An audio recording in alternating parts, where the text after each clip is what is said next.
울산을 연고로 하고 있는 프로축구팀 울산 현대팀이 지난 12월 19일 카타르에서 열린 아시아 축구 연맹 챔피언스 리그 결승전에 올라갔습니다.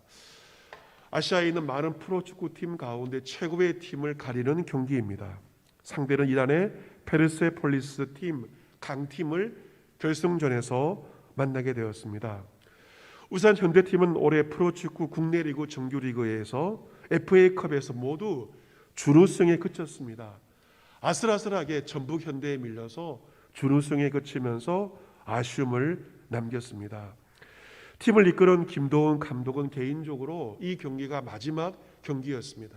왜냐하면 4년간의 계약 기간이 끝났기 때문에 이 결승전 경기가 그의 마지막 경기였습니다.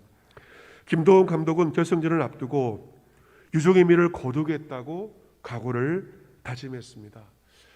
선수와의 마지막 경기, 결승전 그 부담을 갖기보다는 경기를 즐기면서 하겠다라고 소감을 말했습니다. 경기를 즐기면서도 경기가 끝날 때까지 집중력을 잃지 않으면 승리할 수 있을 것이라고 그렇게 소감을 말하였습니다. 그리고 결승전 경기에서 울산 현대팀은 마침내 2대1로 이란 팀을 이기게 되었고 결승전을 해서 우승컵을 받게 되었습니다. 아시아 프로 축구팀에서 울산 현대팀이 1등을 한 것입니다. 마음고생도 심했을 것이고 이 코로나 경기 이 상황에서 경기를 치르면서 빡빡한 일정을 치르느라 선수들은 마음도 고생도 심하였고 몸도 지쳤지만 그 결승전에서 우승을 하고 감동의 눈물을 다 흘렸고 그리고 수고한 감독을 행간에 졌습니다. 감독이 바라던 대로 마지막 경기에서 우승을 함으로 울산 현대팀은 유종의 미를 거둔 것입니다. 하지만 그 유종의 미를 거두기까지 감독과 선수들이 얼마나 가슴 졸이며 힘든 일들이 많았을까요? 오늘은 교회 로고로 성탄절 후 첫 번째 주일을 지키고 있습니다. 그리고 올 한 해 마지막 주일 성년 예배를 드리고 있습니다. 이 마지막이라는 것은 우리의 마음을 숙연하게 만듭니다. 시작이 있으면 마지막이 있고 끝이 있음을 다시 한번 바라보게 됩니다. 한 해 마지막 예배를 드리면서 성도 여러분들에게 드리고 싶은 말은 정말 수고 많으셨습니다. 정말 고생하셨습니다. 하늘을 사시느라 정말 수고 많았다는 그 말씀을 제일 먼저 드리고 싶습니다. 오늘 히브리서 본문은 우리 신앙의 여정 마지막까지 어떻게 신앙의 여정을 달려갈 것인가에 대해서 히브리서 기자가 말하고 있습니다. 1절 말씀 보시면 우리 신앙의 기본에 대해서 먼저 말하고 있습니다. 1절과 2절 말씀 같이 한번 읽어보겠습니다. 같이 읽습니다. 시작. 그러므로 우리가 그리스도의 도의 초보를 버리고 죽은 행실을 회개함과 하나님께 대한 신앙과 세례들과 안수와 죽은 자의 부활과 영원한 심판에 관한 교훈의 터를 다시 닦지 말고 완전한 대로 나아갈지니라. 아멘. 6가지 신앙의 기본 베이직을 말하고 있죠. 첫 번째가 무엇입니까? 회개입니다. 두 번째가 신앙 믿음입니다. 세 번째가 세례이고 네 번째가 안수고 다섯 번째가 죽은 자의 부활이며 여섯 번째가 영원한 심판. 이 6가지가 우리 신앙의 기본 베이직이라고 할 수 있습니다. 그런데 히브리 기자는 말하기를 그리스도의 도의 초보를 버리라고 말하고 있습니다. 이것은 문자 그대로 신앙의 기본을 버리라는 것이 아니라 초보적인 신앙에 머물지 말라는 것입니다. 신앙의 기본 6가지가 중요하지만 이곳에 머물지 말고 완전한 대로 성장해 나갈 것을 말씀합니다. 신앙이 정체되지 말고 끊임없이 성장해야 된다라고 말하고 있습니다.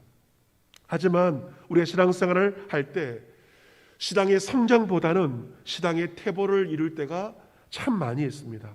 어떤 경우는 퇴보가 아니라 아예 믿음을 잃어버리는 그러한 경우도 있죠. 그래서 4절에 보시면 한번 빛을 받고 하늘의 은사를 맛보고 성령에 참여한 바 되고 하나님의 선한 말씀과 내세의 능력을 맛보고도 타락한 자들은 다시 새롭게 하여 회개할 수 없나니 이런 그들이 하나님의 아들을 다시 십자가에 못 박아 드러내놓고 욕되게 합니다 라고 무섭게 경고를 하고 있습니다. 예수를 믿고 신앙생활을 하고 은혜를 체험하고도 성령의 역사를 체험한 다음에도 타락한 사람들이 있습니다. 어려움 가운데 낙심하고 신앙을 버리는 자들이 있습니다. 그들에게 말합니다. 주의 은혜를 맛보고도 타락한 자는 다시 새롭게 할 수가 없고 회개할 수 없다. 왜냐하면 은혜를 경험한 다음에 신앙을 버리는 신앙의 타락은 예수님을 다시 못을 박는, 예수님을 욕되게 하는 일이기 때문에 그렇습니다. 7절 8절 말씀 보시면 두 가지의 땅에 대해서 말씀을 하고 있는데요. 어떤 모습인가? 7절 8절을 보시면 땅이 그 위에 자주 내리는 비를 흡수하며 밭가는 자들이 쓰기 합당한 채소를 내면 하나님께 복을 받고, 좋은 땅입니다. 좋은 땅, 거름이 있고 좋은 땅, 깨끗한 땅은 그 땅에서 좋은 채소의 열매를 내게 됩니다. 그런데 정반대의 땅이 있습니다. 8절에 보시면 가시와 엉겅퀴를 내는 그 땅은 버림을 당하고 저주함에 가까워 그 마지막은 불사람이 되리라 말씀하고 있습니다. 여러분, 우리의 마음밭이 지금 어떠합니까? 어떤 사람은 옥토의 마음밭이 되어서 말씀을 받는 대로 좋은 결실을 맺습니다. 하지만 어떤 마음밭은 무엇으로 가득하는가? 가시 덤불이 많고 엉겅퀴가 가득합니다. 가시와 엉겅퀴가 가득한 마음밭은 하나님께 버림을 당하고 저주를 받고 그 마지막은 불사람이 될 것이다. 히브리서 기자는 경고를 하고 있습니다. 우리 교회가 주담 깔끔이 팀이 토요일에 이제 교회 청소를 하고 있습니다. 그런데 어제와 또 다음 토요일까지는 정부의 지침을 준수하여서 모이지 못하고 대신 교육자들이 교회를 청소를 하고 있습니다. 어제 교회를 청소하면서 교회 앞 공원까지 청소를 하게 되었습니다. 우리 교회가 참 저 공원을 잘 사용하고 있지만 청소를 잘 못했습니다. 하지만 최근에는 일남성교회 회원들이 토요일마다 이제 공원까지 또 우리 교회 주변의 이웃 그 부분들까지 잘 청소를 하고 있습니다. 어제 공원 주위를 둘러보니 공원 구석구석에 얼마나 쓰레기가 많은지 모릅니다. 그 담배 그 꽁초가 얼마나 많은지, 그리고 구석진데마다 배달 음식 그냥 그대로 그냥 두고 음료수 먹다가 그대로 두고 정말 이 공원이 쓰레기 천지였습니다. 그것들을 다 치우다 보니 제 마음까지 깨끗해지는 것을 경험하게 되었습니다. 여러분, 지금 우리 마음에 무엇이 가득합니까? 우리 마음밭이 부드러운 마음밭입니까? 아니면 우리 마음에 냄새나는 온갖 세상의 쓰레기가 어느새 내 마음에 가득해 있지는 않습니까? 가시가 엉겅퀴와 그런 것들이 내 심령에 있다면 그 모든 쓰레기들을 치워버릴 때 내 마음의 정원을 통하여서 아름다운 말씀의 열매를 맺을 수가 있는 것입니다. 오늘 성령주를 보내면서 올 한 해 우리의 신앙을 점검하고 돌아볼 수 있어야 할 것입니다. 여러분의 신앙은 올 한 해 그리스도의 장성한 분량에까지 성장해 갔습니까? 아니면 늘 처음 모습, 어린아이 모습으로 정체되어 있었습니까? 아니면 나도 모르게 신앙이 퇴보하지 않았습니까? 타락하지 않았습니까? 구원의 확신조차 잃어버리고 구원의 확신조차 희미해버리지는 않았습니까? 오늘 본문을 통하여 히브리서 기자는 경고하고 있습니다. 너의 신앙의 현주소를 돌아보라. 경고를 하면서 9절부터는 경고와 함께 우리에게 소망과 위로를 주고 있습니다. 9절 말씀 같이 한번 읽어볼까요? 9절 말씀 같이 읽습니다. 시작. 사랑하는 자들아, 우리가 이같이 말하나 너희에게는 이보다 더 좋은 곳 구원에 속한 것이 있음을 확신하노라. 아멘. 구원의 확신. 우리에게 제일 좋은 것은 뭐냐면 다른 것이 아닙니다. 구원의 확신, 이것이 우리에게 있는 가장 좋은 것입니다. 그렇다면 구원의 확신이 무엇에 근거하는가? 10절에 우리의 구원의 확신이 근거함. 10절 같이 한번 읽어보겠습니다. 같이 읽습니다. 시작. 하나님은 불의하지 아니하사 너희 행위와 그의 이름을 위하여 나타낸 사랑으로 이미 성도를 섬긴 것과 이제도 섬기고 있는 것을 잊어버리지 아니하시느니라. 아멘. 10절의 주어는 하나님을 시작하여서 마지막은 무엇입니까? 잊어버리지 않는다. 너희의 그 행위와 너희의 사랑의 섬김을 하나님께서 잊지 않는다. 그렇기 때문에 너희에게 우리에게 무엇이 있다? 구원의 확신이 있다라고 히브리서 기자가 말하고 있습니다. 우리에게 있는 가장 좋은 구원의 확신은 하나님에 근거합니다. 하나님께서 우리를 잊어버리지 아니하시고 기억하시기 때문에 우리에게 구원의 확신이 있습니다. 하나님은 우리를 잊어버리지 않는 분이십니다. 때로 우리의 신앙이 희미해지고 하나님 잊어버릴 때에도 하나님은 우리 잊어버리지 아니하시고 우리를 기억하십니다. 이사야서 49장 14절에 오직 시온이 이르기를 여호와께서 나를 버리시며 주께서 나를 잊으셨다 하였거니와 여인이 어찌 그 젖먹는 자식을 잊겠으며 자기 태에서 난 아들을 국률이 여기지 않겠느냐. 그들은 혹시 잊을지라도 나는 너를 잊지 아니할 것이라. 내가 너를 내 손바닥에 새겼더라고 하나님께서 말씀하십니다. 육신의 부모, 특별히 엄마들은 10달 동안 배 아파 그리고 산통을 통해 낳은 그 자식을 잊지 못합니다. 죽음 앞에서도 자식을 생각합니다. 부모는 그 고통 가운데 자식을 얻었기 때문에 자녀를 잊을 수가 없는 것입니다. 그러나 여인이 젖먹는 자식을 잊는다 할지라도 하나님은 우리를 잊지 않으신다. 내가 너를 나의 손바닥에 새겼다고 말씀하십니다. 우리 구원의 확신은 우리에게 있는 것이 아니라 우리를 잊지 아니하시고 우리를 하나님의 손바닥에 새기신 하나님의 언약과 사랑에 우리의 구원이 근거합니다. 하나님께서 잊지 않으시는 두 가지 일은 무엇이라고 하였습니까? 첫 번째는 우리의 행위입니다. 말씀을 실천함입니다. 두 번째는 무엇입니까? 주의 사랑으로 성도들을 섬기는 것을 하나님께서는 결코 잊지 않으십니다. 사람들은 잊어버릴 수 있지만 하나님은 우리의 행위와 사랑의 섬김을 기억하시고 마침내 구원의 은총을 베풀어 주십니다. 여러분, 어린아이 신앙을 벗어나는 성숙한 신앙은 무엇일까요? 두 가지입니다. 첫 번째는 말씀을 실천함. 두 번째는 무엇입니까? 주의 사랑으로 서로를 섬기는 것이 바로 성숙한 신앙의 표지입니다. 이 두 가지가 없다면, 말씀을 실천하지 않고 사랑으로 누군가를 섬기지 않는다면 여러분은 아직도 어린아이 신앙에 그대로 머물러 있습니다.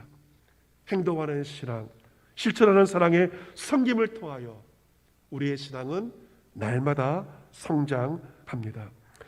이처럼 구원의 확신을 말하면서 히브리서 기자가 간절히 원하는 것이 11절에 나와 있습니다. 11절과 12절 우리 같이 한번 읽어보겠습니다. 11절과 12절 같이 읽습니다. 시작.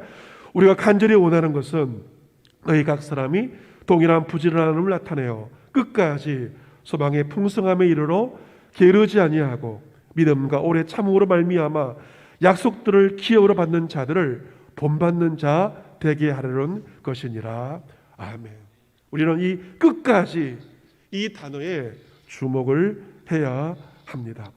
성도 한 사람 한 사람이, 주담교회 성도 한 사람 한 사람이 끝까지 소망의 풍성함에 이르라 성령께서 우리에게 말씀하십니다.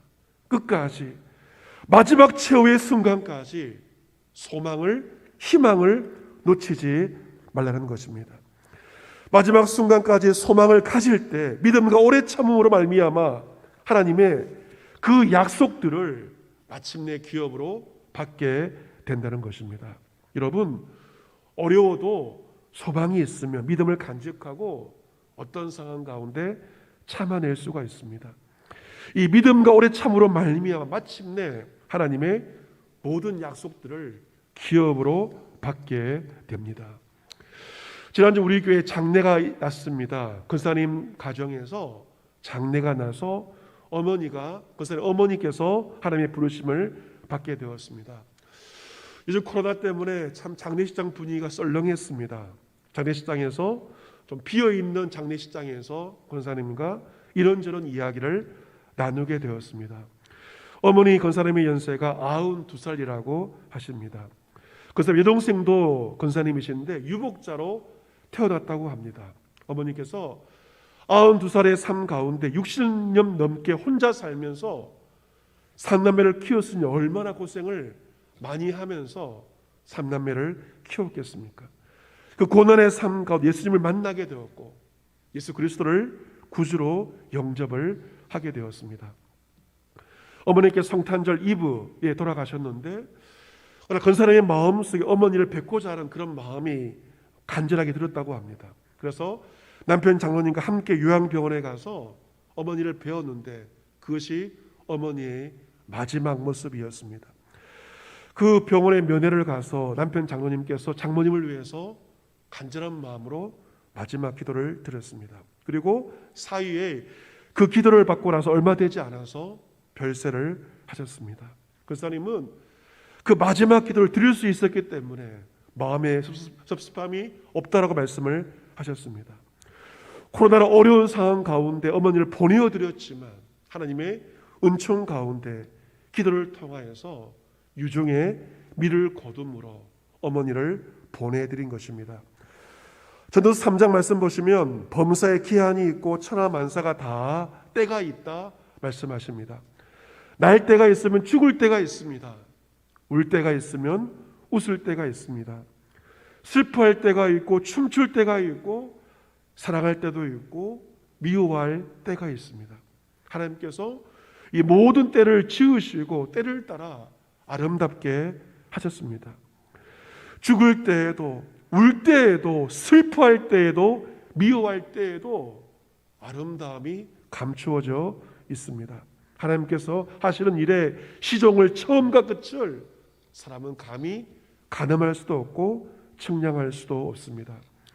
올해 2020년도는 연초에 코로나로 시작하여서 코로나로 한 해를 마무리하게 되었습니다. 여러분, 바이러스 인간과 비교할 수 없습니다.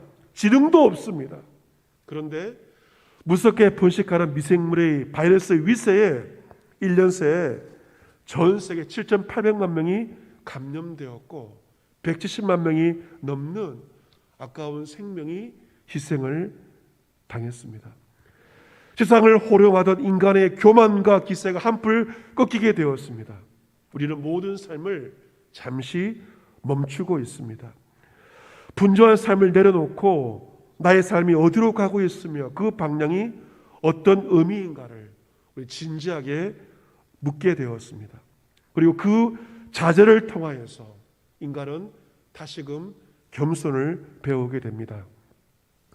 덴마크의 철학자 쉐렌 키르케고르는 유명한 기독교 철학자입니다. 그는 과학이 인간을 행복하게 만들 수 있다. 그러한 시대 가운데 태어났고 살았습니다. 하지만 키르케고르는 말합니다. 인간은 두려움과 떨림을 가지고 있다. 인간의 그 실존과 인간의 본질은 바로 두 가지이다. 두려움과 떨림. 우리가 코로나 때문에 두렵고 떨리는 것이 아니라 인간 자체가 두려움의 존재, 떨림의 존재임을 키르케고르는 말하였습니다. 그리고 불안의 길목에서 인간의 한계 상황에서 인간은 진정 누구인지 자신을 발견하게 되며 영원하신 절대자를 만나게 된다라고 키르케고르는 말하였습니다. 오늘 우리 성탄절로 첫 번째 예배를 드리고 있는데요. 이 성탄절을 보내면서 크리스마스 트리로 나무를 사용합니다. 그 나무로 많이 쓰이는 나무 가운데서 가문비 나무가 있습니다. 이 가문비 나무는 모양이 아름다워서 원뿔형의 아름다운 모양 때문에 성탄목으로 전 세계에서 잘 쓰이는 나무입니다.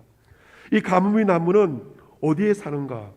추운데 높은 산지 척박한 곳에 자라는 고산성 침엽수 상록수입니다. 이 가뭄이 나무는 척박한 추운 고산에서 자라기 때문에 1년에 성장이 20cm밖에 성장하지 않게 굉장히 느리게 성장을 한다고 합니다. 워낙 물이 없고 척박하기 때문에 1년에 고작 20cm밖에 성장하지 않는 나무가 바로 가뭄비 나무입니다. 하지만 성장이 느리지만 시간을 두고 성장하기 때문에 이 가뭄비 나무는 내부 조직이 견고해져서 결이 곱고 무게에 비해 매우 튼튼한 특성을 나타낸다고 합니다. 그래서 이 가뭄비 나무는 트리 외에도 바이올린 좋은 악기를 만들 때에도 이 나무가 사용되고 있습니다. 추운 고산지대 척박한 땅에서 느리게 성장한 그 가뭄비 나무를 통하여서 울림이 있는 좋은 바이올린 악기가 만들어지는 것입니다. 독일에 있는 바이올린 제작 장인인 마틴 슐레스키는 바이올린을 만들면서 신앙에 대해서, 인생에 대해서 묵상한 그 깨달음을 가지고 책을 냈는데 책의 제목은 가뭄비 나무의 노래입니다. 그 책에서 그는 이렇게 말합니다. 인생에 주어진 시간을 알차게 보내려면 하루하루 지혜가 필요합니다. 나중에 돌아볼 때 가치 있게 하는 것은 우리가 보낸 세월의 양이 아니라 얼마나 충만한 시간을 보냈느냐 하는 것입니다. 그저 흘러가는 시간 크로노스가 아닌 특별한 의미가 담긴 시간 카이로스, 깨어 있으므로 현재에 충실한 삶은 카이로스가 무엇인지 아는 삶입니다. 카이로스는 생명으로 채워진 현재입니다 라고 말합니다. 여러분, 크로노스라는 시간은 물리적인 시간입니다. 2020년 10월 27일 이것은 물리적인 크로노스의 시간입니다. 하지만 또 하나의 시간, 카이로스의 시간은 바로 하나님의 시간입니다. 카이로스는 특별한 시간, 깨어있는 시간, 하나님의 생명으로 충만한 시간이 바로 카이로스의 시간입니다. 사랑하는 성도 여러분, 올해를 마지막 보내는 성년주일 크로노스로 본다면 올 한 해가 너무도 힘들었던, 어쩌면 한 해를 지우고 싶은 한 해였는지 모릅니다. 하지만 카이로스 관점으로 바라본다면 올 한 해는 하나님의 생명으로 충만한 시간이 될 수가 있습니다. 그 바이올린 장인의 손에 의하여서 가뭄이 나무를 통하여서 울림이 있는 좋은 악기가 만들어지는 것처럼 진흙 같은 이닥한 우리의 삶은 토기장이이신 하나님의 손에 달려 있습니다. 토기장이 하나님은 진흙 같은 우리를 빚어가시고 작품으로 빚어가십니다. 우리가 아는 한 가지가 있습니다. 그것은 하나님을 사랑하는 자, 그의 뜻대로 부르심을 입은 자들에게는 모든 것이 합력하여 마침내 선을 이룬다는 사실을 우리는 알고 있습니다. 여러분, 토기장이 하나님의 손에 의한 마지막 결론은 무엇인가? 선입니다. 그리고 아름다움입니다. 그리고 진리입니다. 진선미, 이 진선미 세 가지가 토기장이이신 하나님의 손을 통하여 우리는 진선미의 작품으로 빚어져 가고 있습니다. 여러분, 좋은 바이올린, 연주자들이 서로 하는 좋은 바이올린의 그 명기의 좋은 울림은 그냥 주어지지 않습니다. 가뭄이 나무가 그 고산지대에서 척박한 땅에서 고통의 시간들을 통하여서 느리게 보이는 시간을 통하여서 마침내 악기의 좋은 울림이 생겨난다는 것입니다. 우리의 삶도 마찬가지입니다. 우리가 겪는 고통의 시간들을 통하여 우리가 아는 것은 이 모든 고통을 통하여서 우리의 내면에 깊은 울림이 만들어지고 있고 우리는 좀 더 성숙해지는 사람으로 지금 변화되고 있습니다. 토기장이 하나님께서 사용하시는 재료가 무엇입니까? 우리의 불안입니다. 우리의 두려움이며 우리의 떨림이며 우리의 탄식을 통하여 하나님은 우리를 빚어가십니다.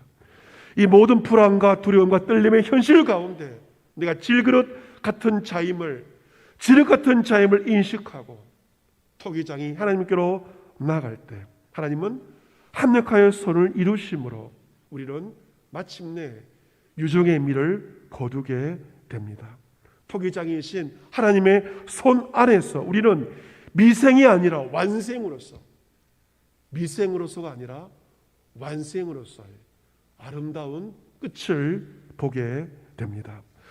사랑하는 성도 여러분, 올 한 해를 마감하면서 소망의 하나님, 사랑의 하나님을 바라보시기를 바랍니다. 그 소망을 가지고, 믿음을 가지고 끝까지 인내하시기를 바랍니다. 소망이 있을 때 믿음을 가지게 되고, 믿음으로써 우리는 마지막까지 인내할 수가 있습니다. 여러분, 신앙의 수준, 신앙의 실력은 어디에 달려 있는가? 인내에 달려 있습니다. 인내하는 자, 신앙의 수준과 실력이 있는 자입니다. 하지만 인내하지 않는 자, 아직도 어린아이에 불과하다는 것을 여러분 꼭 기억하셔야 됩니다. 믿음으로 인내하며 버티는 자가 마침내 이기게 되고, 이 추운 겨울을 버티는 자가 봄을 맞이하는 승자가 될 수 있습니다. 여러분의 가정이 있을 거예요. 가정 가운데 누군가 한 사람이라도, 여러분의 가정과 누군가 한 사람이라도 믿음으로 버텨낸다면 여러분의 가정에는 소망이 있습니다. 남편으로서, 아내로서 나 한 사람이 믿음으로 버티고 있다면 여러분의 가정에는 소망이 있다는 것입니다. 우리 교회에서 누군가가 믿음으로, 소망으로 버텨낼 때 우리 교회는 소망이 있습니다. 우리나라에도 성도들이 믿음으로 버텨낼 때 우리나라에 소망이 있고 열방 가운데 소망이 있습니다. 사랑하는 성도 여러분, 올 한 해 며칠 남지 않았습니다. 믿음으로, 소망으로 버티시고 인내하심으로 올 한 해 유종의 미를 거두시는 남은 한 해가 되시기를 바랍니다. 한 분뿐인 우리의 인생입니다. 한 분뿐인 우리의 인생, 토기장이신 하나님의 손 안에서 마침내 유종의 미를 거두므로 말미암아 승리하는 저와 여러분 모두가 될 수 있기를 믿음의 주가 되시며 우리를 온전케 하시는 주 예수 그리스도의 이름으로 축복합니다. 아멘.